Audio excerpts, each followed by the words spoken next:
বেছিকৈ বন্ধাকবি খাই ভাল পায় নেকি? তেন্তে সাৱধান হওক।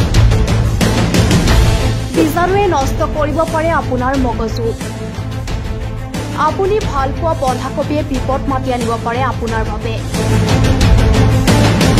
বজাৰত ধুনীয়া ধুনীয়া বন্ধাকবি দেখিলেই কিনিবলৈ আগ নাবাঢ়িব, কিয়নো বজাৰৰ এই ধুনীয়া ধুনীয়া বন্ধাকবিবোৰে হ'ব পাৰে আপুনি ঘূণীয়া হোৱাৰ কাৰণ। এই বন্ধাকবিয়ে আপোনাৰ শৰীৰৰ ক্ষতি সাধন কৰিব পাৰে। বন্ধাকবিত পোৱা যায় এক ধৰণৰ ভিটাক্ৰিমি, যিয়ে আপোনাৰ শৰীৰত প্ৰৱেশ কৰি বিপদ সৃষ্টি কৰিব পাৰে।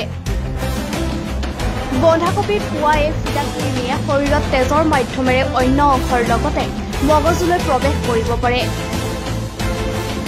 বন্ধাকবিত থকা এই বীজাণু ইমানেই ক্ষুদ্ৰ যে আমি তাক খালী চকুৰে মনিবও নোৱাৰো। উল্লেখযোগ্য যে এই বীজাণুৱে বৰষুণ বা অন্য ধৰণেৰে মাটিত প্ৰৱেশ কৰি কেঁচা শাক পাচলিত থিতাপি লয়। এই বীজাণুৱে শৰীৰত প্ৰৱেশ কৰাৰ লগে লগে ই প্ৰৱেশ কৰে মগজুত, আৰু মগজুত প্ৰৱেশ কৰিয়ে বিপদ ঘটাব পাৰে এজন ব্যক্তিক। অৱশ্যে শাক পাচলিসমূহ ভালদৰে ধুই সিজাই বা উতলাই খালে ৰক্ষা পাব পাৰিব এই বীজাণুৰ পৰা। News desk report, any Bharat.